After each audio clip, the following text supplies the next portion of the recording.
Hi everyone. നമ്മൾ കഴിഞ്ഞ വീഡിയോയിൽ 8051ന്റെ ഇന്ററപ്റ്റുകളെ കുറിച്ചാണ് പഠിച്ചിട്ടുണ്ടായിരുന്നത്. ഇന്ററപ്റ്റ് ആർക്കിടെക്ചറും ഡിഫറെന്റ് ടൈപ്സ് ഓഫ് ഇന്ററപ്റ്റുകളും ഒരു ഇന്ററപ്റ്റ് ഹാൻഡിൽ ചെയ്യുന്നിടത്ത് വരുന്ന ഇന്ററപ്റ്റിന്റെ ഓപ്പറേഷൻസ് വരുന്നിടത്ത് അതിനെ സപ്പോർട്ട് ചെയ്യാനുള്ള ഡിഫറെന്റ് ടൈപ്സ് ഓഫ് രജിസ്റ്ററുകളെ കുറിച്ചാണ് നമ്മൾ കഴിഞ്ഞ ക്ലാസ്സിൽ പഠിച്ചത്. ഇനി നമ്മൾ പഠിക്കുന്നത് ഒരു ഇന്ററപ്റ്റ് വന്നു കഴിഞ്ഞാൽ എന്തൊക്കെ സ്റ്റെപ്പുകളാണ്, സ്റ്റെപ്പ് ബൈ സ്റ്റെപ്പ് ആക്ഷൻ ആണ് ഒരു പ്രോസസ്സറിനകത്ത് നടക്കുന്നത്. അതായത് ഇന്ററപ്റ്റ് ഹാൻഡ്ലിംഗ്. ഇന്ററപ്റ്റ് വന്നു കഴിഞ്ഞാൽ പ്രോസസ്സർ അതിനെ ഹാൻഡിൽ ചെയ്യുന്നത് എങ്ങനെയാണ് എന്നാണ് നമ്മൾ പഠിക്കുന്നത്. ഓക്കെ, സപ്പോസ് നമ്മുടെ കയ്യിൽ ഒരു മെയിൻ പ്രോഗ്രാം ഉണ്ട്. മെയിൻ പ്രോഗ്രാം ഒരു മെയിൻ പ്രോഗ്രാം, അതിന് കുറെ സ്റ്റെപ്പുകൾ ഉണ്ടെന്ന് വിചാരിക്കാം. ഈ സ്റ്റെപ്പുകളൊക്കെ അതിന്റെ പ്രോഗ്രാമുകളാണ്. സപ്പോസ് ഈ ഒരു സ്റ്റെപ്പിലെത്തിയപ്പോ ഒരു ഇന്ററപ്റ്റ് കയറി വന്ന് വിചാരിക്കാം. ഇവിടെ ഒരു ഇന്ററപ്റ്റ് പ്രോഗ്രാം ഉണ്ട്. ഇതൊരു ഇന്ററപ്റ്റ് പ്രോഗ്രാമാണ്. ഈ ഇന്ററപ്റ്റ് പ്രോഗ്രാം വിളിക്കുന്നത്. ഇതിന്റെ താഴെ വീണ്ടും എന്തുണ്ട്? കുറെ പ്രോഗ്രാമുകൾ ഉണ്ട് കേട്ടോ. ഈ സ്റ്റെപ്പിലെത്തിയപ്പോഴാണ് ഇന്ററപ്റ്റ് കയറി വന്നത്. ഞാൻ ഈ ബ്ലൂ മാർക്ക് വെച്ചിട്ടുള്ള സ്റ്റെപ്പിലെത്തിയപ്പോഴാണ് ഇന്ററപ്റ്റ് കയറി വന്നത്. അപ്പൊ നമ്മൾ നേരത്തെ പറഞ്ഞ പോലെ ഈ മെയിൻ പ്രോഗ്രാമിന്റെ ഓരോ സ്റ്റെപ്പിനും ഓരോ അഡ്രസ്സുകൾ ഉണ്ടാവും. ഉദാഹരണത്തിന് 0001 2 3 4 5 6 7 8 9 10 11 ഇങ്ങനെയാണെന്ന് വിചാരിക്കാം. 11 അഡ്രസ് 000 അങ്ങനെ 0001 2 3 4 5 അങ്ങനെ 11 വരെ അഡ്രസ്സുകളുള്ള സ്റ്റെപ്പ് ഉണ്ടെന്ന് വിചാരിക്കാം. ഇതിന്റെ ഈ ഇന്ററപ്റ്റ് പ്രോഗ്രാമിന്റെ സ്റ്റാർട്ടിങ് അഡ്രസ് സപ്പോസ് ഒരു 51 ആണെന്ന് വിചാരിക്കാം. 51 52 53 54 55 56 57 ഇങ്ങനെയാണ് അഡ്രസ് ഉള്ളതെന്ന് വിചാരിക്കാം. ഇനി എന്തൊക്കെയാണ് ചെയ്യേണ്ടത്? അപ്പൊ ഞാൻ ഇപ്പൊ ഈ മാർക്ക് ചെയ്ത ഈ സ്റ്റെപ്പിലാണ് ഇന്ററപ്റ്റ് കയറി വന്നിട്ടുള്ളത് കേട്ടോ. അപ്പൊ ആദ്യം പ്രോഗ്രാം ഇങ്ങനെ എക്സിക്യൂട്ട് ചെയ്തുകൊണ്ടിരിക്കുകയാണ്. ഒന്നാമത്തെ സ്റ്റെപ്പ് കഴിഞ്ഞു, 2 കഴിഞ്ഞു, 3 കഴിഞ്ഞു, 4 കഴിഞ്ഞു, 5 ചെയ്തുകൊണ്ടിരിക്കുകയാണ്. അപ്പോഴാണ് ഇന്ററപ്റ്റ് പ്രോഗ്രാം കയറി വരുന്നത്. അപ്പൊ എന്ത് ചെയ്യണം? വന്നു കഴിഞ്ഞ ഉടനെ ഈ 5ാമത്തെ സ്റ്റെപ്പ് കഴിഞ്ഞ ഉടനെ തന്നെ ഈ പ്രോഗ്രാം സ്റ്റോപ്പ് ചെയ്യണം. അതായത് 6ാമത്തെ സ്റ്റെപ്പ് എക്സിക്യൂട്ട് ചെയ്യാൻ പാടില്ല. അപ്പോ when an interrupt request arrives following steps occurs. ഒന്നാമത് എന്താണ്? Instruction in progress stops. ഏത് ഇൻ പ്രോഗ്രസ്, നിലവിൽ ഏത് ഇൻസ്ട്രക്ഷൻ ആണോ എക്സിക്യൂട്ട് ചെയ്യുന്നത് അതിനെന്ത് ചെയ്യണം? സ്റ്റോപ്പ് ചെയ്യണം. ഇപ്പൊ 5ലെത്തി 5 എന്ത് ചെയ്തു? സ്റ്റോപ്പ് ചെയ്തു. 6ലേക്ക് പോയിട്ടില്ല. ഓക്കെ, ദെൻ രണ്ടാമത്തെ സ്റ്റെപ്പ് എന്താണ്? The address of next instruction to execute is pushed to the stack memory. Address of next instruction. ഇപ്പൊ നമ്മൾ 5ലാണ് നിൽക്കുന്നത്. അഡ്രസ് ഓഫ് 6ാമത്തെ ഇൻസ്ട്രക്ഷൻ, അടുത്ത ലൈനിന്റെ ഇൻസ്ട്രക്ഷന്റെ അഡ്രസ് എത്രയാണ്? 6 എന്നുള്ളതാണ്. ഈ 6 എന്നുള്ള ഈ അഡ്രസ്സിനെ pushed to the stack memory, stack മെമ്മറിയിലോട്ട് കൊണ്ടുപോകണം. സ്റ്റാക്ക് മെമ്മറി എന്താന്നുള്ളത് നമ്മൾ പഠിച്ചതാണ്. സ്റ്റാക്ക് മെമ്മറിയിൽ നിലവിൽ ചെയ്തുകൊണ്ടിരിക്കുന്ന വർക്ക് എന്താണോ അത് കഴിഞ്ഞു കഴിഞ്ഞാൽ ഇനി പ്രോസസ്സറിന് ചെയ്യാനുള്ള ടാസ്കുകളാണ് സ്റ്റാക്കിനകത്ത് ഉണ്ടാവുക. സ്റ്റാക്കിനെ കുറിച്ച് നമ്മൾ മുമ്പത്തെ വീഡിയോയിൽ ചെയ്തതാണ്. അപ്പോ സ്റ്റാക്ക് ഇപ്പൊ സപ്പോസ് ഇത് എംപ്റ്റി ആണെങ്കിൽ നമ്മൾ എന്താ ചെയ്യേണ്ടത്? ഇപ്പൊ 6 എന്നുള്ള അഡ്രസ് ഉണ്ടല്ലോ, 6 എന്നുള്ള അഡ്രസ് സ്റ്റാക്കിൽ കൊണ്ടുപോയി വെക്കണം. അപ്പൊ 6 എന്നുള്ള ഒരു അഡ്രസ് സ്റ്റാക്കിൽ കൊണ്ടുപോകണം. സ്റ്റാക്കിൽ ഒന്നും ഇല്ലാത്തതുകൊണ്ട് അത് എംപ്റ്റി ആണ്. അപ്പൊ ഏറ്റവും അടിയത്തെ സെല്ല് ഏതായിരിക്കും? 08. സ്റ്റാക്കിന്റെ ഏറ്റവും ലോവസ്റ്റ് മെമ്മറി 08 ആണ്. ഓക്കെ, 09 0A അങ്ങനെ വരും. അപ്പൊ 6 എന്നുള്ളത് എന്ത് ചെയ്യണം? സ്റ്റാക്കിൽ കൊണ്ടുപോകണം. അതാണ് രണ്ടാമത്തെ സ്റ്റെപ്പ് പറയുന്നത്. The address of next instruction to execute is pushed to the stack memory. ഇനി മൂന്നാമത് എന്താണ് ചെയ്യേണ്ടത്? ഒരു ഇന്ററപ്റ്റ് വന്നു കഴിഞ്ഞാൽ depending on which interrupt is requested corresponding address of the interrupt is loaded to PC. ഏത് ഇന്ററപ്റ്റ് ആണോ വന്നിട്ടുള്ളത്, നമ്മൾ 6 തരത്തിലുള്ള ഇന്ററപ്റ്റുകളെ കുറിച്ച് പഠിച്ചിട്ടുണ്ട്. അതിലെ റീസെന്റ് നമ്മൾ മാറ്റി വെച്ച് കഴിഞ്ഞാൽ 5 ഇന്ററപ്റ്റുകൾ. ഈ ഇന്ററപ്റ്റുകളെ ഡിപ്പെൻഡ് ചെയ്തിട്ട് ഓരോ ഇന്ററപ്റ്റുകൾക്കും കറസ്പോണ്ടിങ് ആയിട്ട് ഓരോ അഡ്രസ്സുകളുണ്ട്. ആ അഡ്രസ്സിനെ ഏത് ഇന്ററപ്റ്റ് ആണോ ആ ഇന്ററപ്റ്റിന് കറസ്പോണ്ടിങ് ആയിട്ടുള്ള അഡ്രസ്സിനെ ഈസ് ലോഡഡ് ടു PC. എന്താ വായിക്കുക? Depending on which interrupt is requested corresponding address of the interrupt is loaded to PC. PC means program counter. PC എന്ന് പറഞ്ഞാൽ പ്രോഗ്രാം കൗണ്ടർ. ഓരോ ഇന്ററപ്റ്റിന്റെ അഡ്രസ്സുകളാണ് ഈ കാണിച്ചിട്ടുള്ളത്. ഇത് നമ്മൾ പഠിച്ചു വെക്കണം. INT0 ആണ് വരുന്നെങ്കിൽ അതിന്റെ അഡ്രസ് എന്താണ്? കറസ്പോണ്ടിങ് അഡ്രസ് അത് ഡിഫോൾട്ട് അഡ്രസ് ആണ്. 0003 H ഹെക്സാഡെസിമൽ എന്ന് കാണിക്കാനാണ് H. TF0 അതിനോട് കൂടെ ഒരു 8 കൂട്ടിയാൽ മതി. അപ്പൊ 3 കഴിഞ്ഞ് കഴിഞ്ഞാൽ 4 5 6 7 8 9AB. അപ്പൊ B വീണ്ടും 8 കൂട്ടിയാൽ മതി. അത് ഓർത്തു വെക്കാൻ സുഖമാണ്. സ്റ്റാർട്ടിങ് 003 എന്ന് ഓർത്തു വെക്കുക. ബാക്കിയുള്ളതൊക്കെ 8 8 8 8 വീതം കൂട്ടിപ്പോയാൽ കിട്ടും. INT1 വീണ്ടും 8 കൂട്ടി. അപ്പൊ B കഴിഞ്ഞാൽ CDEF. Then 10 11 12 13 അങ്ങനെയാണ് 13 കിട്ടിയത്. then അതുപോലെ 1B then 23H ഈ അഡ്രസ്സുകൾ. അപ്പൊ ഇവിടെ വരുന്ന അഡ്രസ് ഏതാണ്? ഇപ്പൊ ഉദാഹരണത്തിന് ഈ ഇന്ററപ്റ്റ് INT0 ആണെന്ന് വിചാരിക്കാം. ഇവിടെ വന്ന ഇന്ററപ്റ്റ് INT0 എന്ന് വിചാരിക്കാം. അപ്പൊ അതിന്റെ അഡ്രസ് ഏതാണ്? ആ അഡ്രസ് 0003H എന്നുള്ളത് എവിടെ ലോഡ് ചെയ്യണം? പ്രോഗ്രാം കൗണ്ടറിനകത്ത് ലോഡ് ചെയ്യണം. അപ്പൊ പ്രോഗ്രാം കൗണ്ടർ എന്ന് പറഞ്ഞൊരു അഡ്രസ്, ഒരു ലൊക്കേഷൻ നമുക്കറിയാലോ. പ്രോഗ്രാം കൗണ്ടർ SFRൽ പെട്ട ഒരു മെമ്മറി ലൊക്കേഷൻ ആണ് പ്രോഗ്രാം കൗണ്ടർ. അതിനകത്ത് 0003 എന്നുള്ള വാല്യൂ എന്ത് ചെയ്തു? ലോഡ് ചെയ്തു. അതാണ് മൂന്നാമത്തെ സ്റ്റെപ്പ്. ഇനി നാലാമത്തെ സ്റ്റെപ്പ് എന്താണ്? നാലാമത്തെ സ്റ്റെപ്പ് അപ്പോ പ്രോഗ്രാം കൗണ്ടറിനകത്ത് 003 ലോഡ് ചെയ്ത ഉടനെ തന്നെ എന്ത് സംഭവിച്ചിട്ടുണ്ടാവും? ഈ ഇന്ററപ്റ്റിന്റെ എക്സിക്യൂഷൻ സ്റ്റാർട്ട് ചെയ്തിട്ടുണ്ടാവും. ഇത് സ്റ്റോപ്പ് ചെയ്ത് ഇതില് എക്സിക്യൂഷൻ സ്റ്റാർട്ട് ആയിട്ടുണ്ടാവും. പ്രോഗ്രാം കൗണ്ടറിനകത്ത് 003H എന്ന് വന്നു കഴിഞ്ഞാൽ അത് മനസ്സിലാക്കണം, അത് INT0ന്റെ അഡ്രസ് ആയിരിക്കും, ഡിഫോൾട്ട് അഡ്രസ് ആയിരിക്കും. അപ്പോ ഇന്ററപ്റ്റ് എക്സിക്യൂഷൻ കംപ്ലീറ്റ് ആയതിനു ശേഷം അത് നടന്നുണ്ടാവും. അത് കംപ്ലീറ്റ് ആയതിനു ശേഷം ബാക്കി ഇനി എന്താ നോക്കാം. ഫോർത്ത് സ്റ്റെപ്പ് പറയുന്നതാണ് when an interrupt routine is executed. അങ്ങനെ ഇന്ററപ്റ്റ് റുട്ടീൻ എക്സിക്യൂട്ട് ചെയ്ത് കഴിഞ്ഞാൽ the address of the next instruction is popped from the stack to the PC. അതായത് ഇനി നമുക്ക് ഇത് കഴിഞ്ഞ് കഴിഞ്ഞാൽ ഇനി ഏതാണ് എക്സിക്യൂട്ട് ചെയ്യാനുള്ളത്? ഇവിടെ 6th ലൈന് 6th അഡ്രസ്സിനെ ബാക്കി നമുക്ക് ചെയ്യാനുണ്ട്. അതിപ്പോ എവിടെ ഉള്ളത്? സ്റ്റാക്കിലാണ്. സ്റ്റാക്കിൽ നിന്ന് 6 എന്നുള്ള അഡ്രസ്സിനെ എവിടത്തോട്ട് മൂവ് ചെയ്യണം? Program counter. സ്റ്റാക്കിൽ നിന്നെടുത്ത് പ്രോഗ്രാം കൗണ്ടറിലോട്ട് മാറ്റണം. അപ്പോൾ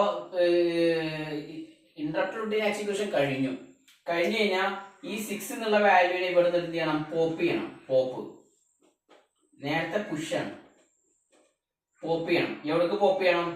സ്റ്റാക്കിൽ നിന്ന് എടുക്കുന്നതിനെയാണ് പോപ്പ് എന്ന് പറയാം. എന്നിട്ട് 6 പ്രോഗ്രാം കൗണ്ടറിനോട്ട് കൊണ്ടുപോകണം. ഓക്കെ, അപ്പൊ പ്രോഗ്രാം കൗണ്ടറിൽ 6 വന്നു കഴിഞ്ഞാൽ ഇനി എന്താ സംഭവിക്കുക? 6th ലൈന് മുതലുള്ള എക്സിക്യൂഷൻ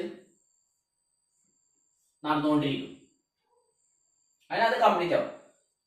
ദെൻ അഞ്ചാമത്തെ സ്റ്റെപ്പ് എന്താണ്? Interrupted program resumes the operation from where it left off. Interrupt program എവിടെയാണോ സ്റ്റോപ്പ് ആയിട്ടുള്ളത് ബാക്കി അവിടെ എന്ത് ചെയ്യും? കംപ്ലീറ്റ് ചെയ്യും എന്നർത്ഥം. ഓക്കെ, അപ്പൊ ഇത്രയാണ് ഇന്ററപ്റ്റ് ഹാൻഡ്ലിങ്ങുമായി ബന്ധപ്പെട്ട കാര്യങ്ങൾ. അപ്പൊ ഒന്നാമത് എന്താണ്? നിലവിൽ ചെയ്തുകൊണ്ടിരിക്കുന്ന പ്രോഗ്രാമിന്റെ എക്സിക്യൂഷൻ സ്റ്റോപ്പ് ചെയ്യുന്നു. അപ്പൊ 5ാമത്തെ ലൈനിലെത്തി സ്റ്റോപ്പ് ചെയ്യുന്നു. Then address of the next instruction to execute is pushed to the stack memory. 6 എന്നുള്ള വാല്യൂ ഇത് അഡ്രസ് ആണ്, ഈ ഏരിയയിലെ അഡ്രസ് ആണ്. ഇപ്പൊ ഈ 6 എന്നുള്ള ഈ അടുത്തത് ചെയ്യാനുള്ളതാണ്. ഇന്ററപ്റ്റ് പോയി ചെയ്തതിന് ശേഷം ഇനി നമുക്ക് പോകാനുള്ള ലൈന് 6th ആണ്, അഡ്രസ് ആണ്. അപ്പൊ ഈ 6th അഡ്രസ്സിനെ സ്റ്റാക്കിലോട്ട് ലോഡ് ചെയ്യും. എന്നിട്ട് ഇവിടെ വന്ന ഇന്ററപ്റ്റ് ഏതാണെന്ന് നോക്കുന്നു. ആ ഇന്ററപ്റ്റ് ഞാനിവിടെ ഈ അഡ്രസ് നോക്കണ്ട, ഈ ഓരോ ഇന്ററപ്റ്റിനനുസരിച്ച് കറസ്പോണ്ടിങ് അഡ്രസ് ഉണ്ടാവും. അപ്പൊ INT0 ആണെങ്കിൽ 0003H, അങ്ങനെ ഏത് അഡ്രസ് ഏത് ഇന്ററപ്റ്റ് ആണോ ആ ഇന്ററപ്റ്റിന് കറസ്പോണ്ടിങ് ആയിട്ടുള്ള അഡ്രസ്സിനെ പ്രോഗ്രാം കൗണ്ടറിലോട്ട് ലോഡ് ചെയ്യണം. അപ്പൊ പിന്നെ പ്രോഗ്രാം കൗണ്ടറിനകത്ത് ഏത് അഡ്രസ് ആണോ വന്ന് ആ അഡ്രസ്സിലുള്ള പ്രോഗ്രാമിനെയാണ് നിലവിൽ പ്രോസസ്സർ എക്സിക്യൂട്ട് ചെയ്യുക. അപ്പൊ ഇന്ററപ്റ്റിന്റെ അഡ്രസ് ഇവിടെ വന്നു കഴിഞ്ഞാൽ ഇന്ററപ്റ്റിനെ എക്സിക്യൂട്ട് ചെയ്യും. ആ ഇന്ററപ്റ്റ് എക്സിക്യൂഷൻ കഴിഞ്ഞ് കഴിഞ്ഞാൽ എന്ത് ചെയ്യണം, ഇനി നമുക്ക് 6 എന്നുള്ളത് സ്റ്റാക്കിൽ ഇട്ടുണ്ട്. സ്റ്റാക്കിൽ നിന്ന് എടുത്തിട്ട് ആ 6നെ എങ്ങോട്ട് കൊടുക്കണം, പ്രോഗ്രാം കൗണ്ടറിലോട്ട് കൊടുക്കണം. അപ്പൊ പ്രോഗ്രാം കൗണ്ടറിൽ 6 വന്നു കഴിഞ്ഞാൽ ബാക്കി എന്ത് ചെയ്യും, 6 മുതലുള്ള ബാക്കി സ്റ്റെപ്പുകൾ എക്സിക്യൂഷൻ നടക്കുകയും ചെയ്യും. ഓക്കെ, അപ്പൊ ഇതാണ് ഇന്ററപ്റ്റ് ഹാൻഡ്ലിംഗ് എന്ന് പറയുന്നത്. ഒരു ഇന്ററപ്റ്റ് വന്നു കഴിഞ്ഞാൽ പ്രോസസ്സർ എന്തൊക്കെയാണ് ചെയ്യുന്നത്, അതിനുള്ള 4 സ്റ്റെപ്സ് ആണ് ഈ കാണിച്ചിട്ടുള്ളത്. നമ്മുടെ അടുത്ത ടോപ്പിക് 8051ന്റെ ടൈമേഴ്സിനെ കുറിച്ചാണ്. Timers or counters. ടൈമറുകൾ തന്നെയാണ് കൗണ്ടറുകളും ആയിട്ട് വർക്ക് ചെയ്യുന്നത്. ഓക്കെ, അപ്പോ 8051ന് 2 ടൈമറുകൾ ഉണ്ട്. Okay, timer 0 and timer 1. There are 2 timers used either as timer or as counters. ഒരേ സമയം നമുക്ക് ടൈമറും കൗണ്ടറും ആയിട്ട് വർക്ക് ചെയ്യാൻ പറ്റില്ല. അറ്റ് എ ടൈം ഒന്നുകിൽ ടൈമർ അല്ലെങ്കിൽ കൗണ്ടർ. ഓക്കെ, അപ്പൊ നമ്മൾ ടൈമർ എന്ന് പറയാം അല്ലെങ്കിൽ കൗണ്ടർ എന്ന് പറയാം. അതിന്റെ മോഡ് ടി മോഡ് എന്ന് പറയുന്ന ഒരു രജിസ്റ്റർ ഉണ്ട്. അതിനകത്ത് മോഡ് ചേഞ്ച് ചെയ്യുമ്പോഴാണ് ഈ രജിസ്റ്റേഴ്സിനെ ടൈമർ ആയിട്ടും അല്ലെങ്കിൽ കൗണ്ടർ ആയിട്ടും നമുക്ക് മാറ്റാൻ പറ്റുന്നത്. നമ്മൾ അതിന്റെ ഡീറ്റെയിൽസിലോട്ട് വരും. ഈ ശ്രദ്ധിക്കേണ്ടത് both are in 16 bit size. 8051 timers 16 bit സൈസാണ്. 16 ബിറ്റ് സൈസ് എന്ന് പറയുമ്പോൾ 8051ന്റെ ആർക്കിടെക്ചർ ഒരു 8 ബിറ്റ് ആർക്കിടെക്ചർ ആണ്. ഇതാണ് പിന്നെ 8051നകത്തെ SFR-നകത്ത് നമ്മൾ TL0, TL1, TH0, TH1 എന്ന് 4 രജിസ്റ്ററുകളെ കുറിച്ച് പഠിച്ചിട്ടുണ്ടായിരുന്നു മുമ്പ്. അതിലെ TH1, TL1 ഇത് രണ്ടും കൂടെ കമ്പൈൻ ചെയ്തതാണ് ടൈമർ 0ന്റെ 16 ബിറ്റുകൾ. അതുപോലെ തന്നെ TH0, TL0 ഈ രണ്ടെണ്ണത്തിന്റെ 8 ബിറ്റുകൾ കമ്പൈൻ ചെയ്തതാണ് ടൈമർ 0ന്റെ 16 ബിറ്റുകൾ. അങ്ങനെയാണ് ടൈമേഴ്സ് 16 ബിറ്റ് സൈസ് ആണെന്ന് പറയുന്നത്. 2 8 ബിറ്റുകൾ വീതമുള്ള 2 രജിസ്റ്ററുകളാണ് ഒരു ടൈമറിന് ഉള്ളത്. അങ്ങനത്തെ 2 ടൈമറുകൾ, ടൈമർ 0യും ടൈമർ 1ഉം. TL0 എന്ന് പറഞ്ഞാൽ ടൈമർ 0ന്റെ ലോവർ 8 ബിറ്റ്സ്, TL1 എന്ന് പറഞ്ഞാൽ ടൈമർ 1ന്റെ ലോവർ 8 ബിറ്റ്സ്, TH0 എന്ന് പറയുമ്പോൾ ടൈമർ 0ന്റെ ഹയർ 8 ബിറ്റ്സ്, TH1 എന്ന് പറയുമ്പോൾ ടൈമർ 1ന്റെ higher 8 bits. Okay, since 8051 has 8-bit architecture, each 16-bit is accessed as 2 separate registers of lower byte and higher byte registers. Lower byte എന്ന് പറയുമ്പോൾ TL0, TL1, higher byte എന്ന് പറയുമ്പോൾ TH0, TH1. അപ്പോൾ നമ്മൾ ഈ 2 8 ബിറ്റുകൾ ഉള്ള രജിസ്റ്ററിനെ കമ്പൈൻ ചെയ്തിട്ട് 16 ബിറ്റ് ആക്കിയിട്ടുള്ള ഒരു സ്ട്രക്ചറാണ് ഇവിടെ വരച്ചിട്ടുള്ളത്. ടൈമർ 0ന്റെ പിന്നെ ലോവർ 8 ബിറ്റ്സ്, അതുപോലെ തന്നെ ടൈമർ 0ന്റെ ഹയർ 8 ബിറ്റ്സ്. ടൈമർ 0 ഇതേപോലെ നമുക്ക് ടൈമർ 1ന്റെയും വരക്കാം. TL1, TH1 ആക്കിയിട്ട് 2 ടൈമറുകളുടെയും ഓപ്പറേഷൻ കൺട്രോൾ ചെയ്യുന്ന ഒരു രജിസ്റ്റർ ആണ് ടി മോഡ് രജിസ്റ്റർ. SFR-നകത്ത് ഉള്ള 21 രജിസ്റ്ററുകളിൽ പെട്ട ഒരു രജിസ്റ്ററാണ് ടി മോഡ് രജിസ്റ്റർ. ഇതൊരു 8 ബിറ്റ് രജിസ്റ്ററാണ്. ആ 8 ബിറ്റ് രജിസ്റ്ററിന്റെ ലോവർ 4 ബിറ്റ്സ് ടൈമർ 0ക്ക് വേണ്ടിയും ഹയർ 4 ബിറ്റ്സ് ടൈമർ 1ന് വേണ്ടിയും ഉള്ളതാണ്. അതിന്റെ കൺട്രോളിങ്, അതായത് അപ്പൊ ഇതിനകത്ത് നോക്കാം. ഇവിടെ M0 M1, ഇതിനകത്ത് M0 M1 ഉണ്ട്, ഇവിടെയും M0 M1 ഉണ്ട്. ഈ M0 M1 അവിടെ 00 01 10 11 എന്നീ വാല്യൂകൾ വരുന്നതിനനുസരിച്ചിട്ട് 4 മോഡുകളിൽ ടൈമർ 0നെയും അതേപോലെ തന്നെ ടൈമർ 1നെയും ഓപ്പറേറ്റ് ചെയ്യിക്കാൻ പറ്റും. Then C bar T bar എന്ന് പറഞ്ഞാൽ ടൈമർ 0 കൗണ്ടറായിട്ട് ആക്ട് ചെയ്യണോ അല്ലെങ്കിൽ ടൈമറായിട്ട് ആക്ട് ചെയ്യണോ, ഇതിനെ അതിന് വേണ്ടിയിട്ടാണ് സി ബാർ ടി ബാർ എന്നൊരു ബിറ്റ് അവിടെ വെച്ചിട്ടുള്ളത്.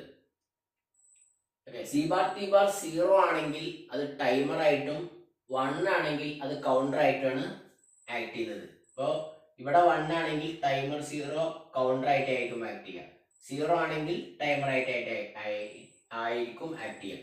സിമിലർലി ഇവിടെ അതുപോലെ തന്നെ ടൈമർ 1നെ നമുക്ക് ഇവിടെ ബിറ്റ് ചേഞ്ച് ചെയ്തിട്ട് ടൈമർ ആയിട്ടോ അല്ലെങ്കിൽ കൗണ്ടർ ആയിട്ടോ വർക്ക് ചെയ്യാം. ആക്ച്വലി എന്താണ് ഈ ടൈമറും കൗണ്ടറും തമ്മിൽ വ്യത്യാസം? ടൈമർ എന്നുള്ളതിന്റെ ഫംഗ്ഷൻ എന്താണ്? ഡിലേ പ്രൊവൈഡ് ചെയ്യാൻ വേണ്ടിയിട്ടാണ് ടൈമർ ഉപയോഗിക്കുന്നത്. കൗണ്ടർ വർക്ക് ചെയ്യുന്നത് എന്തിനാണ്? ഒരു പർട്ടിക്കുലർ ഇവന്റ് എത്ര തവണ റിപ്പീറ്റ് ചെയ്യുന്നുണ്ട് അതിന്റെ കൗണ്ട് എടുക്കാനാണ് കൗണ്ടർ വർക്ക് ചെയ്യുന്നത്.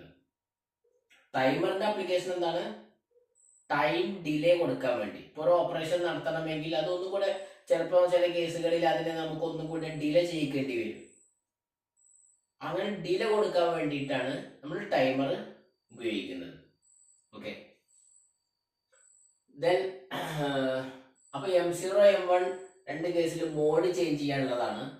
അതുപോലെ തന്നെ സി ബാർ ടി ബാർ രണ്ട് കേസിലും ടൈമർ ആയിട്ടാണോ കൗണ്ടർ ആയിട്ടാണോ വർക്ക് ചെയ്യേണ്ടത് എന്ന് കൺട്രോൾ ചെയ്യാനാണ്. പിന്നെ ഗേറ്റ്, ഈ ഗേറ്റ് ബിറ്റ് എന്തിനാന്ന് വെച്ച് കഴിഞ്ഞാൽ നമുക്ക് ടൈമറിനെ സോഫ്റ്റ്വെയർ ബേസിൽ പ്രോഗ്രാം ചെയ്തിട്ട് എനേബിൾ ചെയ്യാൻ പറ്റും. അതേപോലെ തന്നെ അതല്ലാതെ സോഫ്റ്റ്വെയർ ഉപയോഗിക്കാതെ ഒരു എക്സ്റ്റേണൽ ഹാർഡ്വെയർ സോഴ്സ് ഉപയോഗിച്ചിട്ട് നമുക്ക് ടൈമറിനെ ആക്ടിവേറ്റ് ചെയ്യാൻ പറ്റും. അതിന് വേണ്ടിയിട്ടാണ്. അപ്പൊ അത് പിന്നെ സ്റ്റാർട്ട് ചെയ്ത് ടൈമറിനെ സ്റ്റാർട്ട് ചെയ്യാനും പറ്റും സ്റ്റോപ്പ് ചെയ്യാനും പറ്റും. ഇതേ രൂപത്തിൽ സോഫ്റ്റ്വെയർ ഉപയോഗിച്ചിട്ടും പറ്റും അല്ലെങ്കിൽ എക്സ്റ്റേണൽ ഹാർഡ്വെയർ ഉപയോഗിച്ചിട്ടും പറ്റും. അപ്പോൾ അത് സോഫ്റ്റ്വെയർ മെത്തേഡ് ഉപയോഗിച്ചിട്ടാണോ അതല്ല ഹാർഡ്വെയർ മെത്തേഡ് ഉപയോഗിച്ചിട്ടാണോ ടൈമർ ഓർ കൗണ്ടർ സ്റ്റാർട്ട് ചെയ്യുന്നത് അല്ലെങ്കിൽ സ്റ്റോപ്പ് ചെയ്യുന്നത്, അത് കൺട്രോൾ ചെയ്യാനാണ് ഈ ഗേറ്റ് എന്നുള്ളൊരു ബിറ്റ് കൊടുത്തിട്ടുള്ളത്. ഓക്കെ, അതായത് ഹാർഡ്വെയർ ഉപയോഗിച്ചിട്ടാണ് നമ്മൾ ടൈമർ ഓൺ ചെയ്യുന്നത് എന്നുണ്ടെങ്കിൽ അല്ലെങ്കിൽ ഓൺ ചെയ്യുകയോ അല്ലെങ്കിൽ ഓഫ് ചെയ്യുകയോ ചെയ്യുന്നത് എന്നുണ്ടെങ്കിൽ ഗേറ്റ് എന്നുള്ളിടത്ത് 1 എന്ന ബിറ്റ് ആയിരിക്കണം വേണ്ടത്. 1 ഗേറ്റ് ഇക്വൽ ടു 0 ആണെങ്കിൽ അവിടെ ഹാർഡ്വെയർ ഉപയോഗിക്കാതെ സോഫ്റ്റ്വെയർ മെത്തേഡിലൂടെ ആയിരിക്കും ടൈമറിനെ സ്റ്റാർട്ട് ചെയ്യുന്നതും സ്റ്റോപ്പ് ചെയ്യുന്നതും. ഓക്കെ, അതിനാണ് gate. T-mode is an 8-bit register used by both timers to set various timer modes. Timer modes എന്താണെന്നുള്ളത് പറയാം. Lower 4 bits, അതായത് T-mode രജിസ്റ്ററിന്റെ lower 4 bits for timer 0 and higher 4 bits for timer 1. In each case, lower 2 bits are used to set the timer modes and upper 2 bits to specify the operation. രണ്ട് കേസിലും lower 2 bits modes timer modes set ചെയ്യാനുള്ളതാണ്. അതേപോലെ തന്നെ higher 2 bits operation specify ചെയ്യാനുള്ളതാണ്. Timer can start or stop by software or hardware means. Hardware way can be achieved by an external source by setting gate is equal to 1. Hardware method ഉപയോഗിച്ചിട്ടാണ് timer on ചെയ്യുന്നത് അല്ലെങ്കിൽ of ചെയ്യുന്നത് എന്നുണ്ടെങ്കിൽ ഇവിടെ gate is equal to 1 എന്നാണ് കൊടുക്കേണ്ടത്. Then C bar T bar. C bar T bar is used to decide whether the timer is used as for time delay generator or as an event counter. C bar T bar is equal to 0 for timer and C bar T bar is equal to 1 for counter. Okay. ഇനി ആ modes നമ്മൾ പറഞ്ഞു timer 0 ആണെങ്കിലും timer 1നെയും പല മോഡുകളിൽ operate ചെയ്യാൻ പറ്റും. അപ്പോൾ M0 M1നകത്ത് 00011011 എന്നീ വരുന്നതിനനുസരിച്ചിട്ട് 4 മോഡുകളുണ്ട്. Mode 0, mode 1, mode 2, mode 3. ഈ 4 മോഡുകൾ ഓപ്പറേറ്റ് ചെയ്യാം. അതായത് മോഡ് 0 എന്ന് പറഞ്ഞു കഴിഞ്ഞാൽ അത് 13 ബിറ്റ് ടൈമർ ആയിരിക്കും. 13 ബിറ്റ് ടൈമർ. 13 ബിറ്റ് ടൈമർ എന്ന് പറയുമ്പോൾ അതിനകത്ത് TL രണ്ടെണ്ണാണല്ലോ. അതിൽ THൽ 8 ബിറ്റും TL-ലെ 5 ബിറ്റുമാണ് ഉപയോഗിക്കുക. അങ്ങനെ 8+5 13. അങ്ങനെയാണ് 13 ബിറ്റ് ടൈമർ വരുന്നത്. നമുക്ക് പ്രോഗ്രാം ഇതിന്റെ എക്സാമ്പിൾസ് വരുമ്പോൾ കൂടുതൽ മനസ്സിലാവും. മോഡ് 1 എന്ന് പറയുമ്പോൾ അത് 16 ബിറ്റ് ടൈമറാണ്. അതായത് THൽ 8 ബിറ്റും TL-ലെ 8 ബിറ്റും കംപ്ലീറ്റ് എല്ലാം ഉപയോഗിക്കുന്നുണ്ട്. ദെൻ മോഡ് 2 എന്ന് പറയുമ്പോൾ അത് 8 ബിറ്റ് കൗണ്ടറാണ്. 8 bit counter or 8 bit timer. അതിനെ ഓട്ടോ റീലോഡഡ് മോഡ് എന്നാണ് പറയുന്നത്. ദെൻ മോഡ് 3 എന്ന് പറയുമ്പോൾ സ്പ്ലിറ്റ് ടൈമർ മോഡ് എന്ന് പറയും. അതായത് നമുക്ക് ടൈമർ 1നെ വേറൊരു മോഡിലും ടൈമർ 0നെ വേറൊരു മോഡിലും രണ്ട് ഡിഫറെന്റ് മോഡുകളിലായിട്ട് ഓപ്പറേറ്റ് ചെയ്യാൻ പറ്റും. അതിനുള്ളതാണ് നമ്മൾ മോഡ് 3 ഉപയോഗിക്കുന്നത്. അപ്പോൾ അതിൻ്റെ പേരാണ് സ്പ്ലിറ്റ് ടൈമർ മോഡ്. അപ്പോൾ ഇത്രയും കാര്യങ്ങളാണ് ടൈമറുകളെ കുറിച്ച് നമുക്ക് പഠിക്കാനുള്ളത്.